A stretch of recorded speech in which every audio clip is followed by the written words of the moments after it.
Is this all right? Oh yeah, this is perfect. Actually, so I'm at my right height. That's kind of unique. So this is actually the second book in a series of 7 I'm doing about a small town reporter who breaks a big story, gets a perfect job in New York, and just kind of gets thrown into the halls of power. Covers a scheme dealing with illegal immigration and insider trading. He takes down a corrupt congressman, and it just kind of all snowballs from there.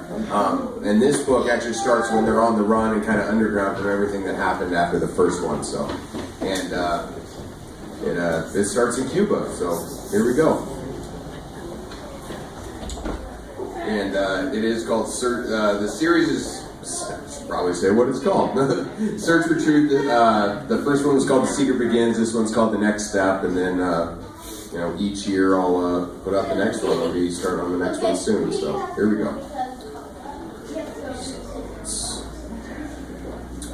Okay, so the first. There we go. Okay, that's a little better. All right, so the first section I'm going to read from my main characters, Jason and Christina, are walking down the streets of Havana. There we go, that's better. Sorry. Walking down Havana after following a mysterious postcard there. So here we go. Succulent pork and boisterous 55 Chevys backfire provided smells and sounds so thick you could cut it with a knife. The buildings looked like something out of an old movie, where time never caught up and the whole city was on hold. This is what Jason and Christina experienced when they walked through the streets of Havana for the first time. Both of them have been out of the United States a few times, but this was the start of a whole new adventure, and they both could feel it. The food from these street vendors smells insanely good. My mouth is watering, Jason uttered with a huge smile on his face. It does smell good, but let's not forget why we're here, replied Christina, who loved food just as much as Jason, but knew he had a habit for getting sidetracked. She had to help keep him on point. That postcard. How did he get to them when only few people knew where to find them? Even if it was Brian, what connections did he have to find where he and Christina were? Jason knew he could trust Brian because they had been through so much together. At the same time, he knew a lot was left unsaid. You still with me? Looks like you got lost in that unwieldy brain of yours and were floating away, wondered Christina with a caring but nervous look on her face. How could Brian have possibly known where we were? If he could find us, who else could? Something tells me we'll find out when we find Brian. The way we do that is by following the synchronicities. That's what led us to take down the president, and that's what's led to a place that's been the home of so many dissidents and rebels over the years. Anyway, let's also try to have some fun. How often do we take vacations? You're so right, agreed Jason as he leaned over and gave Christina a deep kiss that kept their souls intertwined, giving them the ability to delve into whatever the next step was going to be. We should stop and get something to eat, maybe even listen to some music. I'm sure that'll get our brains moving in the right direction, Christina mentioned as she steered Jason to the small restaurant on the corner. That's a great idea. My mind always works better on a full stomach. Besides, there's no way I'd come here without roaming amongst the people, Jason shot back. He eagerly followed Christina into the Palagar with a joy he hadn't felt since the leader of the free world became just another proven criminal and liar. What became of Charles Bowman? Since the mysterious group made up of the world's most powerful people were hiding him, there was no telling where he was. The only thing Jason knew for certain was that they must enjoy this moment at this point in time. Just like Rydell happened on them in the bar out of the blue. Somebody could tap them on the shoulder in this neighborhood place, and it could be the beginning of the end. The lights were dim, and the small crowd consisted of the usual lunch rush. When Jason and Christina sat down on one of the only 10 tables in the place, he knew this was the spot they would plan their next move. They're here. You want me to engage them, or just wait to see if they lead us to Brian? Asked the gray man as an early 50s behind the bar. Wait and see what develops. They might lead us right to him. You know Brian is hiding somewhere in Cuba. We can't openly look for him. We bourgeoisie Americans aren't exactly welcome here. Brian being lured here by that postcard was just the first step. Using Jason's skills to our advantage is exactly the mind game I want to twist him up with.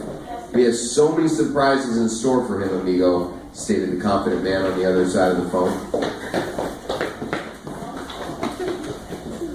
So the next section I'm going to read from, Jason and Christina find themselves at a weekly protest rally in one of Havana's many plazas.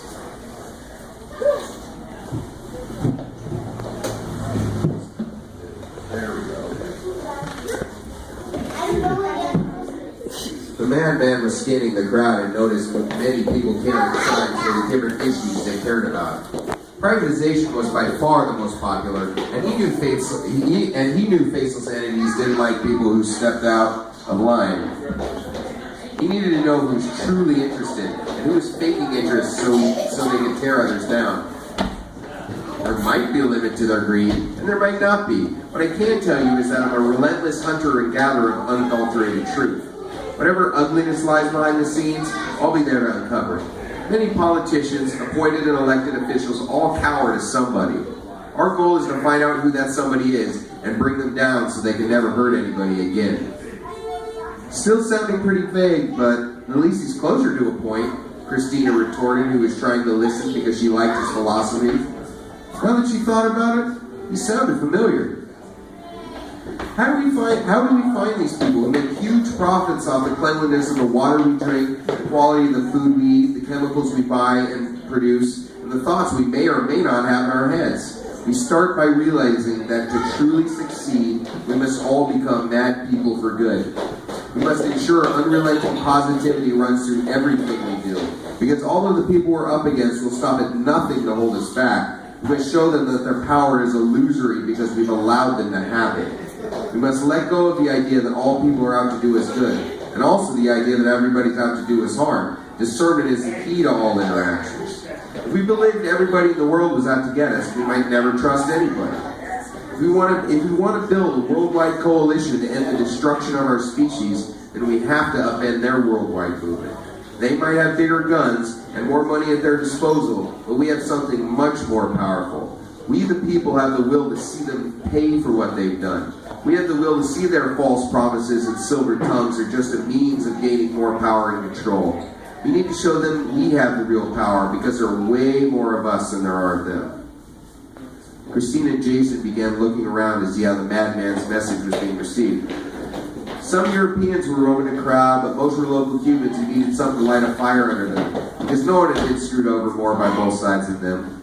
They had a revolution and installed what they thought was the answer to American imperialism and control of the world. Then the world shut Cuba because U.S. government made them. This caused the Cuban government to be focused on control, stamping out dissent, and firming up their grip on power by telling the people just enough of what they wanted to hear. You think this guy means what he says? Jason asked Christina, no longer in a whisper because the crowd began to scream and cheer for the madman who finally made a point they could get behind. I believe he does mean what he says, that it's possible to bring everyone together around a common cause that's in all their best interests. I believe he believes that, explained Christina, who was going from skeptical to a little less cynical. So you're not totally on board? You think it's a line of BS? Jason wondered. I've heard a lot of people say a lot of things, and most of the time it turns out the exact opposite of what they say. How can this guy be truly as good and passionate for collective uplift as he says? Or should I say as relentless in the pursuit of positivity? Jason knew she might be right, but he noticed the look on her sun-soaked face was the same as his when he thought he saw Aaron for the first time. Did Christina know this guy? The more we raise the issue of being treated like pawns and worker bees, the less smoothly it goes for the elites. The less smoothly it goes, the less profit is made. The less profit that's made, the more lives that can be saved. Once they see we've been reading between the lines and can spot what's hidden in plain sight, they'll realize we have the upper hand. Our purpose is to bring people together.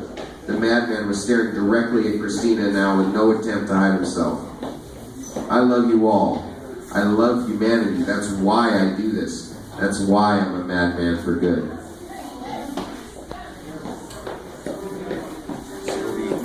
So the next section I'm going to read from here.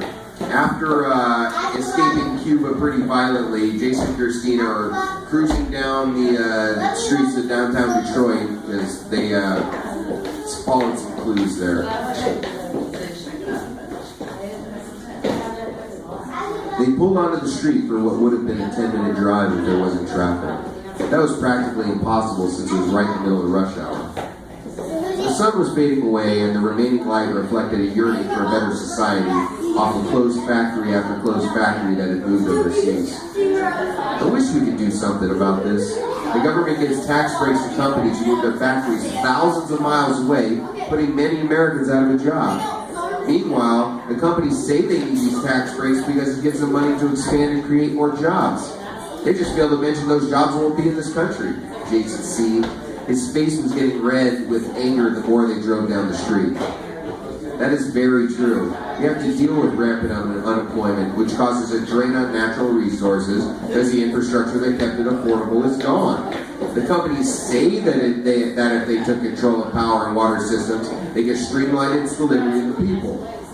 Goose wanted to ensure that he was part of the conversation. Every kid they saw playing outside seemed like they were wearing clothes and shoes that should have been thrown out years ago. Goose joined up with Jay years back after convincing him that after years of investigation, Marty wasn't the great guy he made himself out to be. He continued to dig up information while the madman for good was in exile, as he waited for that right opportunity to make his dreams come true. Yeah, they think of profit first with delivering water and power to the people. Since they're the only ones providing it, they can charge whatever they want. Working people can't afford to pay the rates because they've been raised so high, quipped Christina. She looked at Jason because she was getting just as excited as he was since they were getting an opportunity to do some good. Maybe we need some kind of technology to save us. It's true that technology is partially responsible for the downfall of society by making everything impersonal, but we can also use it to our advantage. We can use technological breakthroughs to help advance society. Some people say the road to hell is paved with good intentions. Without good intentions, however, a person will never know what the right course of action is. People get in trouble when they think that if their intentions are good, they don't have to take action, replied Christina since he had replied Brian since he had just as much to gain or lose as anybody else. Would his brother really allow this to happen without it being just one more scheme? I agree. That's why the madman for good became the madman for good. Unrelenting positivity through the action of doing the right thing, expressed Goose, whose passion and hope grew from the energy building in the car. He wanted to start as a catalyst for change, and then transition into an agent of change. I'm not sure which one I am yet, but something tells me I'll soon find out. Alright, so the last section I'm going to read from, Jason and Christina are in a bus station in Detroit asking for directions at the information booth. As the guy in the booth looked down at a computer screen with a scowl because he had to deal with obnoxious jerks for crappy pay, Brian whispered from behind him, "He looks familiar, like I've seen him somewhere before." Brian seemed to be having a flashback, or maybe the congressman's weed was just that good. "It seems like he's helped us before, I can't put my finger on when." Now that you mention it, it does look familiar, noticed Jason. The guy in the booth leered at them suspiciously before he spoke. "You know, I can hear every word you're saying. You aren't exactly being quiet, you know. Trust me, you've never seen me before. Don't say we all look alike, so I must be the guy you ran into." The lockers?" inquired Christina, trying to restore order. Yeah. At the far southwest corner of the station is a bank of lockers. There might still be a few available. You'll see a pay station with instructions there that should help explain everything. "Thank you," Christina responded graciously. "No problem. And make sure your punk-ass friends don't talk trash at my booth again, or I'll have to come out and kick both their asses." Christina led the boys away. She didn't want to draw any more attention to themselves, other than the people already watching them. "Why did that guy get defensive all of a sudden? We didn't even do anything," implied Brian. "Somebody must have pissed in his Cheerios." "He only got upset when you said you had seen him before," conveyed Christina, happy she was there to settle down the testosterone. "People only get that upset when you're speaking truth and they have something to hide." Jason was happy to see that the woman he loved was becoming more attractive as time went on. "I love you, baby, you're right. You probably have met him somewhere, but where?" Just as Brian was following Christina and Jason to the lockers that were now only a couple hundred feet away, it dawned on him. Were people following them? How were they able to move through this crowd without somebody jumping out and grabbing them? Are they being led into another trap? What about Rydell? What about my brother, for that matter? Weren't they going to help us out? Where are they? That's a very good question. But right now, we just have to grab whatever's in that locker, suggested Jason, because they were getting closer to what led them to Detroit. I pointed them to where Marty hid the information. Should I take them down now? Inquired the guy in the booth who had picked up the phone. Not yet. Just keep an eye on them. We need them to open the locker, grab whatever's in there, and then we'll take it from them. After that, be creative. I know this isn't as exciting as being security at a rally or anything, but you're doing your part to keep the American people strong. Expressed the mysterious voice on the other end, which had a strange tone to it, almost like it was healing from a facelift. I know you're down for the cause. You helped to stop Aaron. Even though he was lost, we know you can still help the entities. Without them, the mongrels would take over. Understood, sir. You might not be serving anymore, but you're still my commander-in-chief. Christina and the boys walked up to the locker with combination in hand, not noticing the two men who had been following them 100 feet behind since the info booth. Now that I think about it, we have seen that guy before. He was security at the anti-immigrant rally in New York. He directed us towards Aaron. Remember Jason as Christina began to enter the numbers? You know, I think you're right, stated Brian, whose brain moved from food back to the task at hand. You think Rydell and my bro sent him? Maybe. But they couldn't pull something like that off since the 6 entities don't support them anymore, or so they said. Then again, who knows about anything at this point? Yeah.